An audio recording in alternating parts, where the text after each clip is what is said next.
Iran ने America और Israel को ऐसी खुली धमकी देते हुए ऐलान कर दिया है कि अगर अमेरिका या इजरायल ने दोबारा कोई हमला करने की गलती की तो इस बार जवाब सिर्फ जवाब नहीं होगा बल्कि ऐसा तूफानी पलटवार होगा जो पूरी दुनिया को हिलाकर रख देगा। ईरानी फौज ने खुलकर ऐलान कर दिया है कि उनके टारगेट्स की नई लिस्ट तैयार हो चुकी है, नई जंगी स्ट्रेटेजी बना ली गई है और अब किसी भी तरह की नरमी या गुंजाइश नहीं छोड़ी जाएगी। ईरान ने साफ कहा है कि अगली जंग पिछली दोनों जंगों से कहीं ज्यादा भारी, ज्यादा खतरनाक होगी। इसके साथ ही ईरानी फौज ने यह दावा भी किया है कि उसने खलीजी इलाके में अमेरिकी ड्रोन को मार गिराया और अमेरिकी F-35 जैसे एडवांस फाइटर जेट को पीछे हटने पर मजबूर कर दिया। यानी तेहरान अब खुलकर बता रहा है कि अमेरिका की हाईटेक ताकत भी उसके सामने महफूज नहीं है। ईरान और अमेरिका के बीच काफी लंबे वक्त से जंग को मुकम्मल तौर पर खत्म करने के लिए बैकडोर चैनल से बातचीत जारी है। अमेरिका लगातार कोशिश में है कि ईरान को अपनी शर्तों पर झुका ले, लेकिन ईरान अमेरिका की नाजायज शर्तों पर झुकने को तैयार नहीं है। यही वजह है कि अमेरिका लगातार ऐसी बयानबाजी कर रहा है कि वो फिर से ईरान पर जोर जबरदस्ती का इस्तेमाल कर सकता है। और ऐसा ही कुछ आज भी देखने को मिला जब साउथ ईरान में अमेरिका ने हमले कर दिए, जिसके बाद अब ईरान ने पलटवार करते हुए बहुत बड़ी चेतावनी जारी की है। प्रेस टीवी की खबर के मुताबिक ईरानी आर्म्ड फोर्सेस के सीनियर तर्जुमान ब्रिगेडियर जनरल अबुल फजल शेखराची ने साफ अल्फाज में कहा है कि अगर अमेरिका और इजराइल ने दोबारा हमला करने की जुर्रत की तो इस बार ईरान का जवाब पहले से बिल्कुल अलग होगा। उन्होंने कहा कि तेहरान ने अपने दुश्मनों के लिए नए टारगेट तय कर लिए हैं, नई ऑपरेशनल स्ट्रेटेजी तैयार कर ली है और अब ईरानी फौज हर हाल में जंग के लिए पूरी तरह तैयार है। शेखराची ने बेहद सख्त लहजे में कहा कि अगले हमले पिछले दोनों जंगों से कई ज्यादा भारी, ज्यादा खतरनाक और ज्यादा ताकतवर होंगे। यानी साफ है कि ईरान अब सिर्फ डिफेंसिव मोड में नहीं है बल्कि खुलकर आक्रामक जंग की तैयारी की बात कर रहा है। सबसे बड़ी बात यह है कि ईरानी फौज ने इशारा दिया है कि अगली जंग मिडिल ईस्ट की सरहदों तक महदूद नहीं रहेगी। यानी अगर हालात बिगड़े तो टकराव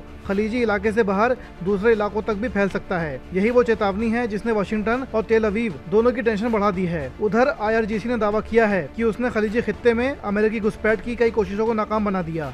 IRGC के मुताबिक उनकी एयर डिफेंस यूनिट्स ने एक अमेरिकी MQ-9 ड्रोन को मार गिराया, जबकि एक RQ-4 स्पाई प्लेन और दुनिया के सबसे एडवांस लड़ाकू जहाजों में गिने जाने वाले F-35 पर भी फायरिंग की गई, जिसके बाद दोनों को फौरन ईरानी एयर स्पेस से पीछे हटना पड़ा। F-35 को दुनिया का सबसे एडवांस स्टेल्थ फाइटर जेट कहा जाता है और उस पर ईरानी फायरिंग का मतलब है कि तेहरान अब अमेरिकी टेक्नोलॉजी को सीधे चुनौती देने की पोजीशन में आ चुका है। ईरान ने सिर्फ फौजी मोर्चों पर ही नहीं बल्कि तेल और समुद्री रास्तों को लेकर भी बड़ा धमाका कर दिया है। शेखराची ने साफ कहा है कि अगर अमेरिका ने ईरान के तेल एक्सपोर्ट को रोकने की कोशिश की तो तेहरान पूरे खलीजी इलाके से तेल सप्लाई को ही बंद कर देगा। यानी अब मामला सिर्फ मिसाइल और ड्रोन का नहीं रह गया बल्कि दुनिया की एनर्जी सप्लाई और ग्लोबल इकोनॉमी तक पहुंच चुका है, क्योंकि अगर हॉर्मुज और खलीजी इलाके में तेल की रफ्तार रुकती है तो पूरी दुनिया में तेल की कीमतें आसमान छू सकती हैं।